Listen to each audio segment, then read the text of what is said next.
Bienvenue dans BFM Dimanche soir. On est ensemble en direct jusqu'à 20h. Tout de suite, l'invité de la semaine. Bonsoir Éric Dupond-Moretti.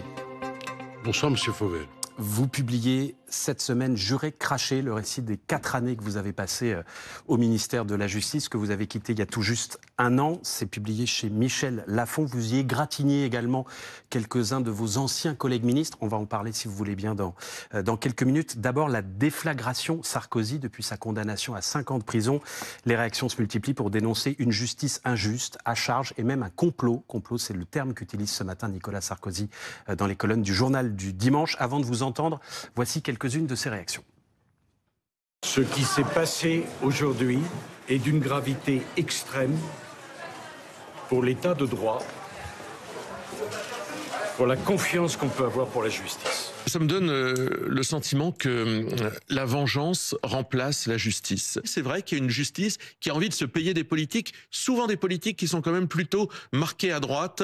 Il y a un coup d'état judiciaire pour moi parce que l'ensemble de ce procès a violé délibérément la séparation des pouvoirs. C'est une espèce de mécanique qui voit une sorte d'association de malfaisants entre Mediapart, le Parquet national financier, et un certain nombre de magistrats engagés politiquement. Ça jette une sorte de suspicion quand même sur la neutralité de la justice.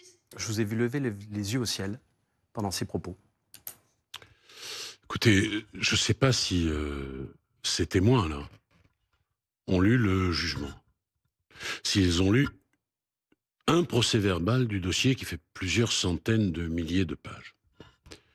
Nicolas Sarkozy, sous le choc, s'exprime comme il le veut. Je l'entends, c'est sa liberté de le faire. Il a toujours dit qu'il était innocent. Il est lourdement condamné, il s'exprime comme vous l'avez entendu. Mais alors les autres, c'est quand même extraordinaire. Une association de malfaisants, voilà ce que dit... un coup d'État. Un coup d'État. Et ça aboutit à quoi, ça? Ça aboutit à ce qu'une magistrate de l'ordre judiciaire de notre pays soit menacée de mort. Alors, quand on avance des choses de cette nature et qu'on le fait de cette façon, on apporte la preuve, vous m'entendez, de la haine, du complot, de l'association, non pas de malfaiteurs, mais de malfaisants dont parle Madame Marion Maréchal Le Pen. Et voilà des gens qui aspirent aux plus hautes fonctions et qui ne respectent en rien l'autorité judiciaire, qui garantit quand même, pardon de le dire, l'état de droit dans notre pays. Et l'état de droit, c'est pas des règles évanescentes, c'est ce qui vous protège et c'est ce qui me protège de l'arbitraire. L'Élysée a réagi il y a quelques instants aux menaces de mort contre la présidente de ce tribunal. Les attaques et menaces de mort, dit l'Élysée, sont inadmissibles. Ce sont les bons mots. Vous avez dit la même chose? Et bien sûr. Et puis on va se dire les choses très, très clairement. Nicolas Sarkozy, à cet instant, est présumé innocent. Même s'il va partir en prison dans quelques jours. Il est présumé innocent. Il y a ça, personne n'arrive à le comprendre, ou pas grand monde n'arrive à le comprendre. Pardonnez-moi, les juges ont utilisé des textes qui ont été votés par qui? Par le législateur. C'est pas la justice qui choisit les textes. L'exécution provisoire. L'exécution provisoire, c'est voté par le législateur. Bien. Et il y a plein de gens, aujourd'hui, qui sont sous mandat de dépôt et qui peuvent dire qu'ils sont présumés innocents. Jubilard, on est à des années-lumière du procès qui nous occupe.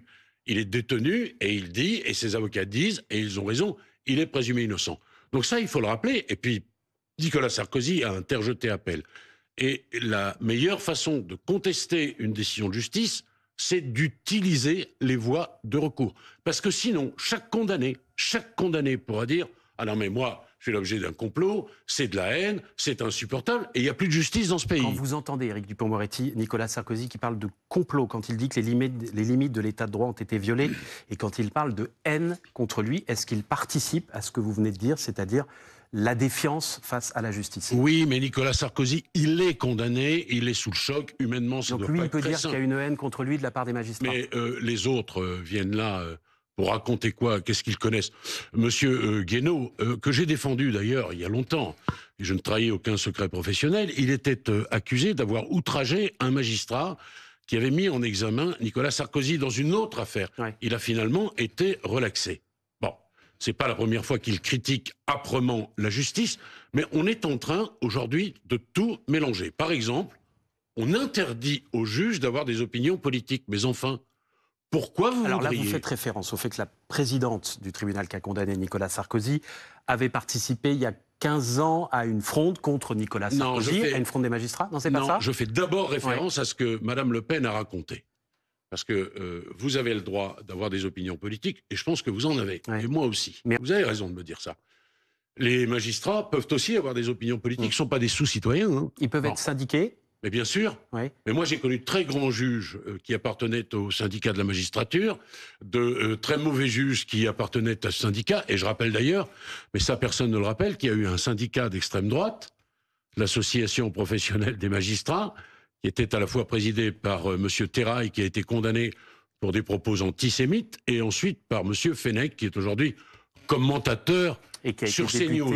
Les député, il a eu quelques difficultés UMP, aussi quand il était député. Mais tout cela pour dire que c'est pas parce qu'un magistrat a des opinions politiques qu'il est un pourri. Et le grand magistrat, c'est celui qui sait faire la part des choses. Et moi, j'affirme que la grande majorité des magistrats savent faire la part des choses. Et puis encore un mot. La mauvaise foi ne se présume pas. C'est pas parce que la décision vous convient pas qu'il faut dire que le juge est un pourri. Et c'est à la mode, cette contestation de tout ce qui est état de droit. Parce qu'il n'y a pas que le judiciaire. On conteste le Conseil constitutionnel tous les jours, hein, maintenant. On conteste le Conseil d'État. Mais qu'est-ce qui tient finalement et qu'est-ce qui résiste dans notre pays à cette critique, qui est une critique absolument invraisemblable et qui n'est fondée sur aucune preuve? Monsieur, si on a la preuve qu'un juge envoie un homme en prison pour 5 ans, ce qui est quelque chose de très lourd, et qu'il le fait à raison de la haine qui est la sienne, alors on utilise tous les recours contre ce juge. Mais on ne lance pas comme ça, à la cantonade, c'est la haine qui fait que... Et Madame Le Pen... Pardon, je précise vos propos. Nicolas Sarkozy, ce matin, dans le JDD, ne demande pas la tête de la présidente du tribunal. Il dit simplement, il aurait peut-être été préférable qu'elle ne me juge pas, vu les antécédents qu'elle avait avec moi. Est-ce que ces avocats ont demandé à ce que ce magistrat se déporte? Est-ce qu'ils ont déposé une requête en suspicion légitime? Moi, je n'ai pas entendu parler de ça. Mais il y a ce qu'a dit le président Sarkozy, mais il y a ce qui a été dit par Madame Le Pen aussi. Quand démarre son procès, elle dit « j'ai confiance dans la justice ». Et puis au fur et à mesure que les charges s'accumulent, elle a plus confiance dans la justice.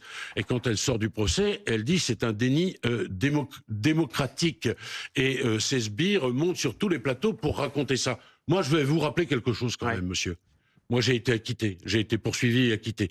Le Rassemblement national... Poursuivi, on va en parler tout à l'heure, devant la Cour de justice de la République. Le Rassemblement national avait demandé ma démission. Et vous aviez tenu, vous aussi, des propos sur le parquet national financier. On va en parler. On y viendra. Qui étaient des attaques très claires. Mais de façon très précise et avec un certain nombre de preuves. Mais laissez-moi terminer là-dessus.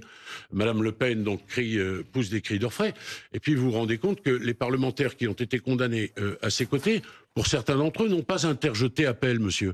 Ce qui signifie qu'ils acceptent la décision et qu'ils sont donc, aux yeux de la justice de notre pays, définitivement coupables. Il faut quand même le rappeler, ça.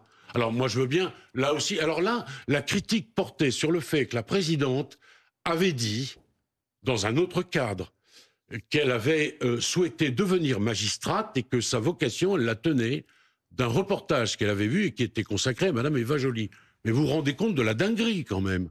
Bon, pour être très clair, vous ne demandez pas l'interdiction de la possibilité de se syndiquer pour les magistrats. Ce que j'ai fait lorsque j'étais garde des Sceaux, c'était demander au Conseil supérieur de la magistrature que l'expression syndicale soit restreinte d'une certaine façon. C'est-à-dire? Je vais vous le dire. Quand le syndicat de la magistrature préfère les émeutiers de Sainte-Soline aux policiers républicains, je trouve qu'ils nous font un mal de chien parce qu'ils donnent à penser que toute la justice est politisée, ce qui n'est pas le cas. Mais là, c'est compliqué ce que vous dites. Vous dites qu'ils doivent limiter leur expression, mais on ne limite pas la possibilité de se syndiquer. Non. Donc, un magistrat, ça ferme sa gueule, ça démissionne. Enfin, si je résume... Pardon, il y a des tas de journalistes qui ont des opinions politiques et qui savent faire la part des choses. Et excusez-moi, monsieur, mais on ne peut pas, a priori, décréter que la mauvaise foi est la règle. Ça ne fait pas partie des règles cardinales qui sont les nôtres. Maintenant, c'est vrai que dans l'expression qui est celle des syndicats, nos compatriotes ont parfois, quand ils regardent le mur des cons, ils ont raison d'avoir peur. Et c'est bien dommage d'avoir fait le mur des cons, voilà ce que je dis. Nicolas Sarkozy dit que l'officier de police judiciaire qui était chargé de l'enquête sur lui likait les publications de Mediapart sur les réseaux sociaux. Il dit également « J'observe que chacune de mes convocations judiciaires était annoncée par Mediapart avant même que je sois dans le bureau des enquêteurs ou des juges. » Est-ce qu'il y a un problème, Mediapart? Alors, monsieur, je vais redire un certain nombre de choses. Oui. Moi, je ne suis pas un acteur de ce dossier, je ne le connais pas. Je vous pose la question différemment. Est-ce qu'il est normal qu'un officier de police judiciaire like des articles? Non mais, je vais y répondre. Alors qu'on enquête sur ce sujet. Je vais y répondre. Il y a suffisamment de commentateurs des décisions de justice qui ne connaissent ni la règle de droit, ni le dossier lui-même. Des Torquemada, il y en a partout. Vous, le droit, vous connaissez. Le dossier, peut-être pas, mais le droit, il y a assez peu de doute là-dessus. Le droit, je connais un peu. Et je vois qu'un certain nombre de chaînes d'opinion continue critiquent en permanence la justice et en particulier son laxisme présumé. Sauf, c'est les temps derniers. Bon. Alors tout cela m'inquiète un peu. On parle d'une décision de justice quand on la connaît, quand on sait ce qu'il y a dans le dossier. Mediapart, moi, vous le savez, c'est pas ma tasse de thé. Hein. Ce sont des journalistes militants. Quand j'ai été relaxé, pour vous dire comment ils sont objectifs, ils ont dit que la Cour de justice de la République était un furoncle démocratique. Voilà ce qu'a dit monsieur Arfi. Et on pourrait passer des heures sur Mediapart. D'ailleurs, je leur consacre dans le livre quelques bonnes pages. Oui, mais je reviens simplement, un officier de police judiciaire qui like des articles de Mediapart, pour vous, on peut être à la fois un très bon enquêteur et vivre sa vie sur les réseaux sociaux de manière parfaitement indépendante. Monsieur, excusez-moi, j'ai été garde des Sceaux. Vous voudriez, là, maintenant, que je commente les agissements supposés d'un officier de police judiciaire qui est ou aurait été enquêteur dans le dossier? Pardon, c'est pas mon rôle. Et si c'est vrai ce que vous dites, si c'est vrai, je ne doute pas que le président Sarkozy, avec ses avocats, qui sont d'excellents avocats, dira à la cour d'appel. La cour d'appel, vous savez pourquoi c'est fait une cour d'appel? Pour faire appel. C'est pour faire appel. Et c'est pour rectifier. Comme son nom l'indique. Voilà. Et ça signifie que les juges de première instance peuvent se tromper. Mais entre se tromper et prendre une décision parce que l'on est un haineux, et entre parenthèses, c'est une décision collégiale, il y a une nuance qui ne peut pas vous échapper. Parce que sinon, il n'y a plus dans ce pays, dans cette grande démocratie, d'état de droit. Je voudrais, Éric Dupond-Moretti, vous montrer deux réactions parmi beaucoup d'autres à la condamnation de Nicolas Sarkozy. Celle tout d'abord, côté insoumis de Manon Aubry, qui a tweeté « Vous en avez assez de cette bande de racailles », allusion à des propos tenus par Nicolas Sarkozy au moment de l'époque du Karcher. « On va vous en débarrasser ». Et deuxième message, cette fois d'un communiste, et Yann Brossa, un quinquennat à l'Élysée, un quinquennat à la santé. Ça vous fait sourire? Ça vous énerve? C'est scandaleux, ce type de propos. Enfin, franchement. Mais si vous attendez que la France insoumise apaise les choses et soit dans la nuance... Yann Brossa, c'est le Parti communiste. Vous rêvez? Oui, enfin, écoutez, c'est le même style, c'est le même genre de propos. On ne tire pas sur un homme condamné, c'est ça le principe? Mais non. Il est présumé innocent, Nicolas Sarkozy, ça on peut le dire quand même. Et comme Marine Le Pen d'ailleurs. Et il va comparaître devant la cour d'appel. Il fera valoir les droits qui sont les siens et qui sont ceux de toute personne condamnée en première instance dans ce pays. Mais on ne va pas passer ni par l'anathème, ni par la critique scandaleuse à l'encontre de magistrats qui se retrouvent aujourd'hui physiquement menacés. Menacés de mort, oui. Qui est des crétins décérébrés pour aller menacer de mort la présidente. Franchement, c'est très inquiétant. On est en France ici. J'entends votre réserve et votre prudence sur le fait de ne pas participer au débat actuel sur la hauteur de la peine de Nicolas Sarkozy. Je voudrais tout de même, simplement, en tentant de reposer quelques faits, Éric Dupond-Moretti, vous entendre avec votre expérience, encore une fois, de 4 années passées monsieur, à la vous m'avez invité, monsieur, pardonnez-moi, monsieur Fauvel, je veux bien tout ce que vous voulez, mais vous m'avez invité parce qu'avec votre ancien patron, enfin, vous vous êtes croisés. C'était pas mon patron, Marc-Olivier Fogiel, avec qui vous signez. Enfin, il était patron de cette grande maison. Nous avons ensemble fait ce livre. Sur ce livre, on évoque toutes les difficultés, Oui. notamment la syndicalisation, la politisation, la justice avec laquelle, moi, je ne suis pas toujours très tendre, mais c'est nommément que je ne le suis pas, parce que la justice, c'est une œuvre humaine, donc c'est parfois merveilleusement humain et parfois terriblement Et on va y humain. venir, si vous Mais permettez. on va pas passer toute l'interview. On va y venir dans sur une Nicolas minute, Sarkozy, notamment parce que dans ce livre, Éric Dupond-Moretti, vous émettez des réserves sur l'exécution provisoire. Dans une minute, on y vient. Simplement, sur la peine de Nicolas Sarkozy, 5 ans de prison ferme. Non mais c'est terrible, hein, monsieur. Je vous avais dit que j'avais un certain nombre de réserves légitimes. Moi, je me cache pas derrière mon petit doigt. Je dis plutôt les choses de façon cash.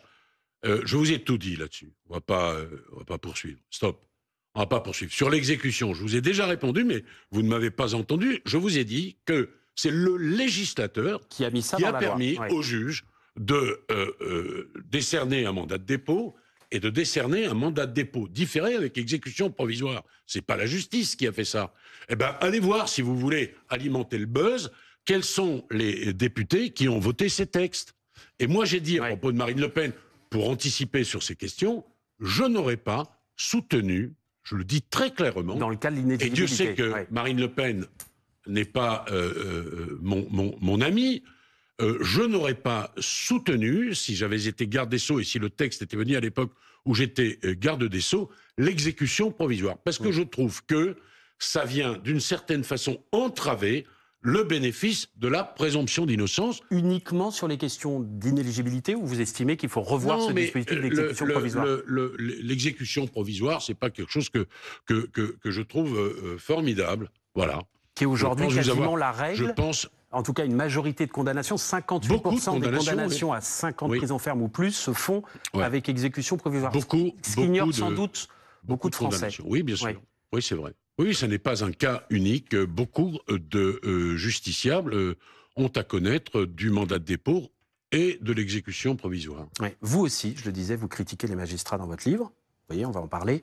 Vous dites par exemple que François Molins avait donné des consignes autour de lui pour que surtout personne ne vienne travailler avec vous au ministère. Oui, si vous voulez. Rappelez les propos de la présidente de l'USM, syndicat de la magistrature, qui a dit que votre nomination était une déclaration de guerre. Tout ça vous expliquez aussi que certains magistrats refusaient de vous saluer ou même de se lever quand vous arriviez dans une pièce. À vous lire, c'est quasiment une secte, la magistrature. Non, non, pas du tout. Alors là, des petits pois? Non. Oh, sûrement pas. Ça, c'est tellement facile. Vous voulez mettre dans ma bouche, je dis pour les téléspectateurs, des mots qui ont été utilisés par Nicolas Sarkozy. Oui, il se plaignait du manque de diversité dans la profession. Monsieur Revel, moi, les mots que j'utilise, j'ai la chance d'avoir quelques mots de vocabulaire à ma disposition, ce sont les miens. Alors, on va redire les choses. François Molins a effectivement dit à l'une de mes conseillères magistrates que je voulais recruter de ne pas venir. Voilà. Je tiens son nom à votre disposition. Parce que vous n'étiez pas de son monde, parce que vous étiez avocat. Parce qu'il voulait être garde des Sceaux et parce que l'on me reprochait d'avoir dit un certain nombre de choses sur ce corps. J'avais égrené ses qualités et elles sont nombreuses. J'avais dit aussi qu'il y avait du corporatisme et de l'entre-soi et qu'il fallait s'en débarrasser. Bien. La présidente de l'Union syndicale des magistrats, Madame Parisot, 10 minutes après ma nomination, a dit c'est une déclaration de guerre. Pardon, je n'invente rien. Donc moi, je mets en cause de façon nominative et je ne mets pas tout le monde dans le même sac, loin s'en faut. Je poursuis la lecture de votre livre, Éric Dupond-Moretti, sur le PNF, le parquet national financier, le même qui était à l'œuvre dans le procès Sarkozy. Vous aviez eu affaire à lui, vous, lorsque vous étiez avocat. Le PNF avait épluché vos relevés téléphoniques pour savoir si vous étiez ou non la taupe qui informait Nicolas Sarkozy ou son équipe du fait qu'il était lui-même sur écoute. Vous aviez dénoncé, là je vous cite, une enquête barbouzarde et une république des juges. Alors, d'abord, c'est le PNF en 2014. Oui. Mais c'est le même PNF. Enfin, pas tout à fait. À l'époque, les patrons ont changé. Les patrons ont changé, mais c'est pas rien. Une enquête barbouzarde. Non, attendez, parce que Madame Houlette... l'ancienne patronne du PNF. L'ancienne patronne, l'enquête administrative que j'ai ordonnée, ce qui m'a valu d'être poursuivi, parce que c'est pour ça que j'ai été poursuivi, hein, vous savez, parce que j'ai ordonné une enquête administrative. Exactement. Hein, et l'enquête administrative a Tout dit le monde que... a été blanchi. Les 3 magistrats ont été blanchis de fautes disciplinaires et vous-même, vous avez été blanchi, même si la Cour de justice de République... Vous mélangez tout, monsieur. Non, attendez. Oui. Moi, j'ai ordonné une enquête administrative. Oui. Cette enquête administrative, à propos de Madame Houlette, dit qu'elle a manqué à tous ses devoirs de magistrat. Attendez, à tous ses devoirs de magistrat. Donc là, elle comparaît devant le Conseil supérieur de la magistrature, et le Conseil supérieur de la magistrature dit ces attaques, ces écoutes non, pardon, ces difficultés déontologiques, écoutez bien la formule, n'atteignent pas l'intensité suffisante pour constituer une faute disciplinaire.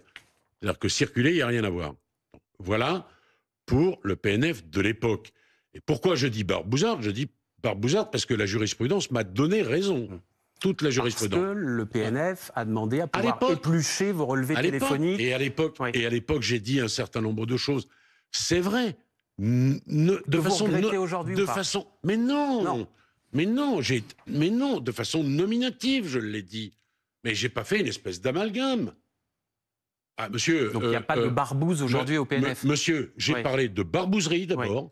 Et regardez, enquête barbouzarde. Enquête barbouzarde. Ouais. Alors regardez les facturations détaillées d'un journaliste, d'une magistrate et d'une dizaine d'avocats sans aucune possibilité légale de le faire. Et ça a été reconnu.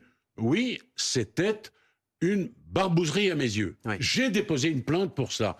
Dès que je suis devenu ministre, je l'ai retiré. Mais ça remonte à des années en arrière. Donc monsieur, ne faites pas l'amalgame entre ce que j'ai dit, ce que j'assume, sur un certain nombre de magistrats que je désigne clairement, nominativement, et je dis un certain nombre de choses que je démontre. Ça vous a François Molins, monsieur, puisque vous avez évoqué le grand procureur général près la Cour de cassation, François Molins me poursuit, parce que j'ai ordonné une enquête. C'est lui, vous m'entendez, qui m'a demandé d'ordonner cette enquête. Et il y a 2 témoins qui le disent, et pas n'importe lesquels, qui sont venus d'ailleurs témoigner devant la Cour de justice de la République. Donc, excusez-moi, moi je ne dis pas Molins est un haineux, je dis voilà ce que Molins a fait, et voilà pourquoi j'ai quelques raisons d'être un peu fâché à son encontre. Ce procès devant la Cour de justice de la République s'est donc soldé pour vous par une relaxe. Est-ce que vous en êtes sorti abîmé? Alors, 30 000 articles, 30 000, hein, pour évoquer mon affaire, et une petite dizaine, monsieur, pour dire les choses, qui respectent ma présomption d'innocence. Et alors, Mediapart, par exemple, y est allé, hein. Ah, la présomption d'innocence, ça ne savent pas trop ce que c'est. Mais ce n'est pas les seuls, d'ailleurs. Oui, je suis sorti de là, c'était difficile, oui. Oui, jusqu'à quel point? C'était difficile. Ah, écoutez, quand vous tapez ça pendant des années, puisqu'ils sont venus perquisitionner chez moi au ministère au mois de juin 2021, et ça a duré jusqu'en 2023, l'hiver 2023, moment de Marlax, difficile à porter. Il y a un moment où vous vous êtes dit j'arrête? Non, pas j'arrête, parce que c'eût été leur donner raison. D'ailleurs, Molins, dans son livre, a dit que j'aurais dû démissionner. Et tous les amis de Madame Le Pen ont dit exactement la même chose, d'ailleurs. Vous voyez, il y a présomption d'innocence et présomption d'innocence. Il y a un ministre, dans votre livre, Juré craché, contre qui vous avez la dent assez dure, c'est Gérald Darmanin. C'est votre successeur, Gérald Darmanin. Vous lui reprochez notamment de critiquer certaines décisions de justice. Il n'a pas le droit de dire ce qu'il pense. Mais je pense que quand on est garde des Sceaux, on ne critique pas les décisions de justice. On doit, au contraire, garantir l'indépendance de la justice. Ce qui ne signifie pas, monsieur, que... Et vous voyez, c'est là toute la nuance. Ce qui ne signifie pas que toutes les décisions de justice soient parfaites. Certaines sont critiquables. Mais le corollaire de l'indépendance, c'est que de temps en temps, il y a des décisions qui ne vont pas bien et qu'on a du mal à comprendre. Je vous donne un exemple. Allez-y. Il y a des types qui rentrent dans une mairie. Ils piquent le portrait du président de la République. Ils sont relaxés. Au motif qu'ils seraient dans un état de nécessité. Et là, quand vous lisez ça, vous dites, mais c'est de la dinguerie, l'état de nécessité. C'est une maman qui vole des denrées alimentaires pour nourrir son enfant parce qu'elle n'a pas les moyens de le faire. Vous voulez dire que ça s'est arrivé quand vous étiez garde des Sceaux et vous êtes retenu? Vous dites rien, qu'est-ce que vous voulez dire? Vous voulez dire au juge, mais vous n'avez pas le droit de juger comme ça. Et alors là, vous portez atteinte à sa liberté juridictionnelle. Donc, il vaut mieux de temps en temps des décisions qu'on a du mal à comprendre. Oui, c'est vrai. Il n'est vrai. pas assez ministre et trop candidat, Gérald Darmanin? Je dis qu'il n'aurait pas dû, et il y a un certain nombre de choses qui ne me plaisent pas. Et pourquoi j'ai été amené à exprimer ça? Parce que quand il arrive à la chancellerie, il dit « je vais faire la révolution.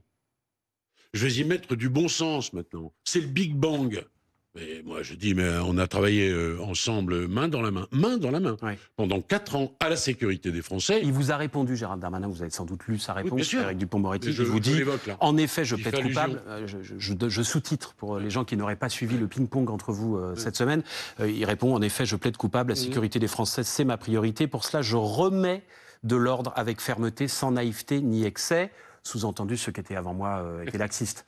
Et le président de la République, hein, entre parenthèses. Bah, c'est pas le président, mais non, mais moi je vous le dis. Ça s'adresse plutôt à vous. Moi je vous le dis. Écoutez, moi j'ai été ministre de la Justice un peu plus de 4 ans.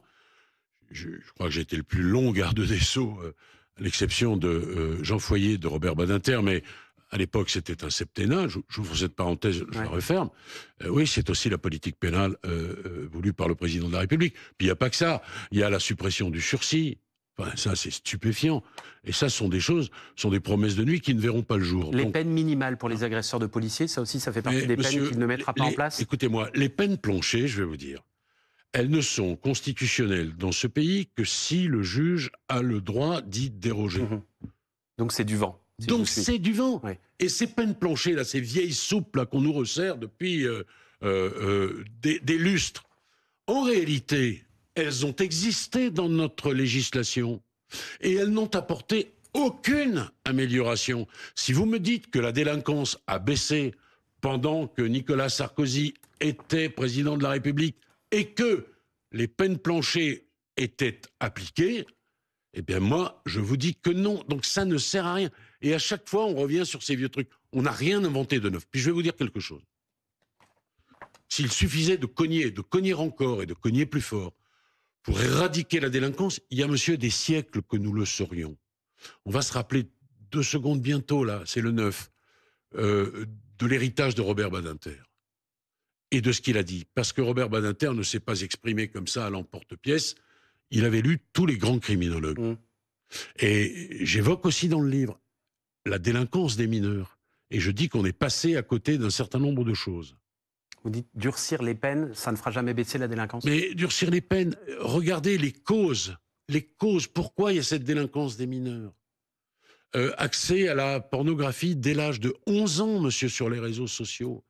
Les réseaux sociaux, les jeux ultra-violents, les stupes qui ont là, je vais vous agacer, mais je vais vous dire, vous êtes dans la culture de l'excuse. Non. C'est parce qu'on regarde du porno qu'on va taper des policiers. Alors, je sais que ça va vous agacer. Mais... Ah oui, ben, il y a de quoi. Avouez qu'il y a de quoi. Là, on n'est pas dans la vulgarisation, mais presque dans la vulgarité, pardon de vous le dire comme ça. Je ne dis pas que c'est parce qu'on regarde de la pornographie que. Je dis que c'est parce que l'on regarde de la pornographie qu'on peut avoir un certain nombre de difficultés relationnelles avec l'autre sexe, par exemple. Ouais. Je dis qu'il y a les stupes, là. Je dis qu'il y a les mots, monsieur. La culture de l'excuse, je vais vous dire, dans les milieux favorisés, c'est 2000 mots. Chez les ados, hein. Dans les milieux qui ne sont pas favorisés, c'est 300 à 500 mots. Et si vous relisez un linguiste comme Bentolila, il vous dit, après les mots, il y a les coups. Et si vous ne disposez pas de suffisamment de mots pour vous exprimer, alors on bascule vers la violence. Tout ça, c'est une réalité. Tout ça, on le sait, les criminologues l'ont dit. Donc, il y a tout ce travail à faire. Mais on a choisi de dire, aujourd'hui, parce que les temps peut-être sont sécuritaires et que beaucoup appellent cela, notamment sur une chaîne d'opinion concurrente de la vôtre. Tous les jours, on entend ça. Tous les jours, on entend ça. Il faut frapper plus, il faut cogner plus. Eh bien, monsieur, lisez, je consacre quelques lignes dans ce livre à toutes ces questions.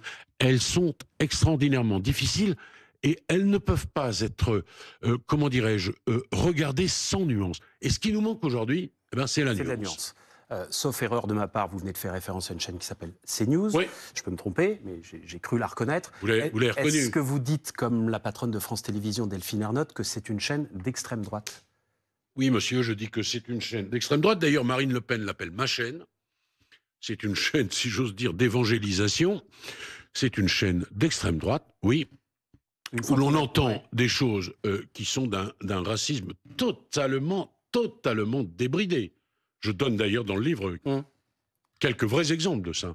Une fois qu'on a dit ça, vous dites quoi? L'Arcom doit sévir ou après tout, c'est une chaîne privée, elle fait ce qu'elle veut, le racisme étant un délit et pas une opinion. Oui, le racisme, c'est pas une opinion. C'est un délit. Ben, j'ai pris l'exemple, j'en prends un certain nombre, mais quand Pascal Praud fait le lien entre les punaises de lit et les migrants, alors il le fait bien, hein, parce qu'il est malin. Il dit, mais je pose la question. Ah non, je dis pas que les migrants et les punaises de lit, non, je pose la question. J'ai quand même bien le droit de poser une question. Et là, il se retourne vers les chroniqueurs de son plateau. J'ai dit récemment que c'était des fachos. Payé pour être d'accord avec lui. Et tout le monde est d'accord. Il n'y en a pas un qui dit, mais enfin, vous vous rendez compte de ce que moi... Je vous donne un autre exemple. Il ne vous a pas attaqué après ses propos? Non, il ne m'a pas attaqué, mais qu'il le fasse. Qu'il le fasse. Si, il m'attaque. Enfin, il ne m'a pas attaqué. Tous les jours, j'ai ma dose, moi, sur CNews, vous savez. Tous les jours. Hein. Et là, sans doute, avec les propos que vous tenez... Oui. Eh bien, on va reprendre un autre exemple. Comme ça, ils auront de quoi raconter des choses. Il dit un jour, le type qu'on n'arrive pas à expulser, qui fait l'objet d'une OQTF... Alors, on va dire pour nos téléspectateurs qu'il y a différents types d'OQTF. Hein. Le jeune étudiant qui vient, il arrête ses études, il avait demandé à venir pour faire des études, il les arrête, peut-être OQTF. Et puis après, il y a des gens dangereux, il y a tout. Le type qui fait l'objet d'une OQTF qu'on n'arrive pas à expulser, prison à vie, dit Pascal Praud. Mais monsieur, on s'arrête 2 minutes, là. Prison à vie. Mais c'est ça qu'on nous propose. Bon, et puis tous les jours, on s'arrête sur un crime, sur 2 crimes. Et moi, j'avais dit, quand je suis devenu ministre, 10 jours après, j'ai dit, il y a de l'insécurité, j'étais assez bien placé pour le savoir, j'étais avocat 36 ans, mais aussi un sentiment d'insécurité, notamment nourri par les chaînes d'information continue ou d'opinion continue. Et c'est vrai, monsieur, qu'un crime décliné 50 fois dans la même journée, dans nos têtes, dans la vôtre, dans la mienne, ça finit par faire 50 crimes. Ben, ils en démordent pas. Pendant 4 ans, j'ai entendu, entendez-moi bien, pendant 4 ans, j'ai entendu, pour Dupond-Moretti, il n'y a que de l'insécurité, un sentiment d'insécurité. Voilà. Voilà comment on peut tricher avec la réalité.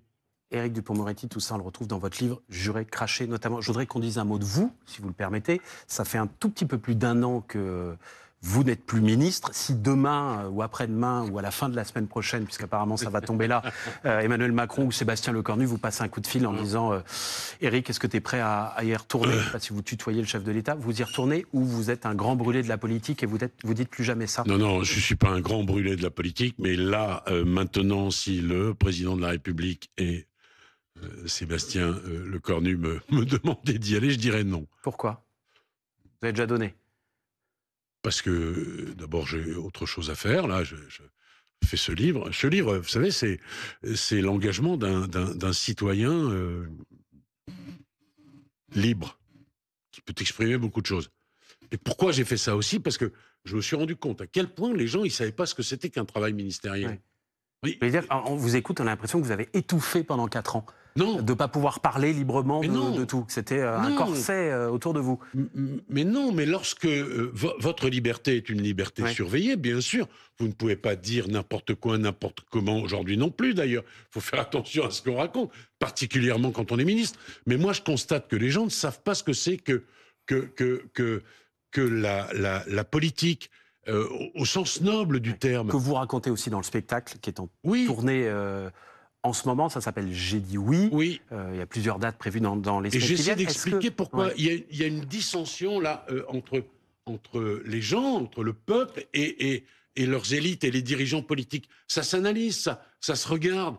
Là encore, avec une nuance qui nous manque beaucoup par ces temps si particuliers. Après le livre, après le spectacle, est-ce que vous allez redevenir avocat? Oui, sans doute. Oui. Oui. Je retente ma chance. Je vous ai posé la question sur le coup de fil d'Emmanuel Macron il y a quelques instants. Si un jour Nicolas Sarkozy vous demande d'être son avocat? Monsieur... Il y a des choses que vous ne ferez plus? Mais non, mais monsieur, écoutez-moi, vous voudriez... Et votre avenir, là, il est... vous savez exactement ce que vous allez faire la semaine prochaine, dans un mois, dans 6 mois. Voilà, si vous quittez BFM. Est-ce que vous iriez sur CNews, vous?